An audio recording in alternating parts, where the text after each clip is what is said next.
নমস্কাৰ, মই আপোনালোকৰ সৈতে সুস্মিতা আৰু এইজন হ'ল মোৰ দাদা অজয়।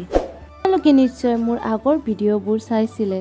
মোৰ আগৰ ভিডিঅ'বোৰ কিবা চাৰ্ভাৰ প্ৰব্লেমৰ কাৰণে মই ডিলিট কৰি দিব লগা হৈছে। এতিয়া মই আমাৰ গাই খিৰোৱা পাৰ্টটো দেখাই আছোঁ।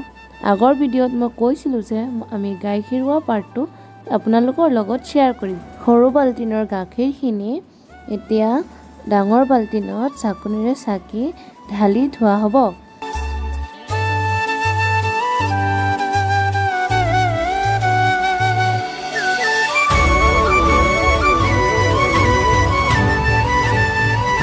এই চাকনিটোতে চাকি থ'লে কি হয় জানে? ইয়াত চাকি থোৱা হয় কাৰণ এই যে গৰুৰ নোম চোম পৰে, সেই নোম চোমবিলাক যাতে গাখীৰত থাকি নাযায় সেইটো কাৰণে চাকি থোৱা হয়। আপোনালোকে ভাবিছে নিশ্চয় চাগে ন যে গাই খিৰোৱা সময়খিনিত পোৱালিখিনি ক'ত গ'ল, পোৱালিখিনি কিয় নানে?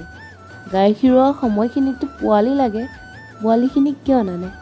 এই কথাটোৰ এনচাৰটো মই আপোনালোকক ভিডিঅ'ৰ শেষৰ ফালে দিম যে পোৱালিখিনি কিয় আমি আগত কিয় নানো।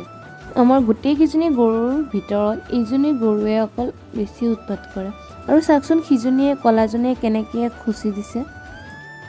ইজনীয়ে কিয় উৎপাত কৰে জানে? ইয়াক যাতে আৰু গাই খীৰাব নালাগে, মানে গাখীৰ খীৰাব নালাগে, সেইটো কাৰণে ই উৎপাত কৰে। মানে ইয়াৰ পোৱালিটো অলপ ডাঙৰ হৈ গ'ল ন, সেইকাৰণে। আৰু ডাঙৰ হ'লে কি হ'ব, ইজনীয়ে গাখীৰ অলপ দিয়ে, ইমানখিনি গাখীৰ লৈতো আকৌ ইয়াক এৰি দিব নোৱাৰি ন। চাওকচোন কিমানখিনি দিয়ে, ইমানখিনি গাখীৰ লৈ আমি কেনেকৈ এৰি দিম কওকচোন আপোনালোকে। আকৌ গাখীৰখিনি ইয়াত চাকনিৰে চাকি থোৱা হ'ব, আপোনালোকে চাবই পাৰিব। এই চাওকচোন মাখিবোৰে কেনেকৈ উৎপাত কৰি আছে। কি মেডিচিন মাৰিলে মাখিবোৰ মানে কমিব অলপ আপোনালোকে কমেণ্ট কৰি জনাবচোন। মানে বহুত মাখি, মানে গাখীৰ খিৰোৱাৰ সময়ত অসুবিধা হৈ যায়। মই আপোনালোকক কৈছিলোঁ যে আমি পোৱালিখিনি কিয় এৰি নিদিওঁ গাখীৰ খিৰোৱাৰ সময়ত। এই চাওকচোন এতিয়া গাখীৰ খিৰোৱা শেষ হৈ গ'ল, এতিয়া আমি পোৱালিবিলাক এৰি দিছোঁ।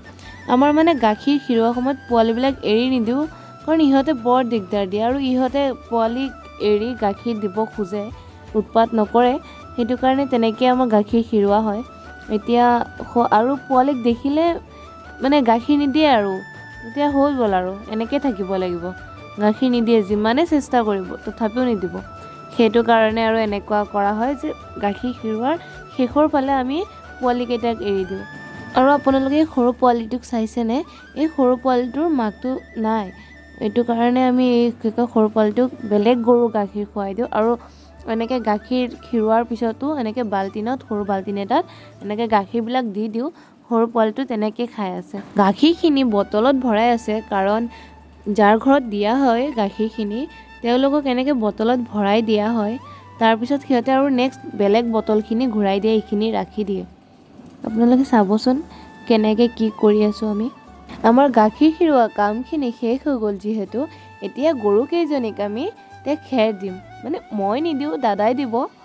মই ভিডিঅ'টোৰ প্ৰথম ভাগতে আপোনালোকক কৈছিলোঁ যে আমাৰ আগৰ ভিডিঅ'বোৰ কিবা চাৰ্ভাৰ প্ৰব্লেমৰ কাৰণে ডিলিট কৰিবলগীয়া হ'ল।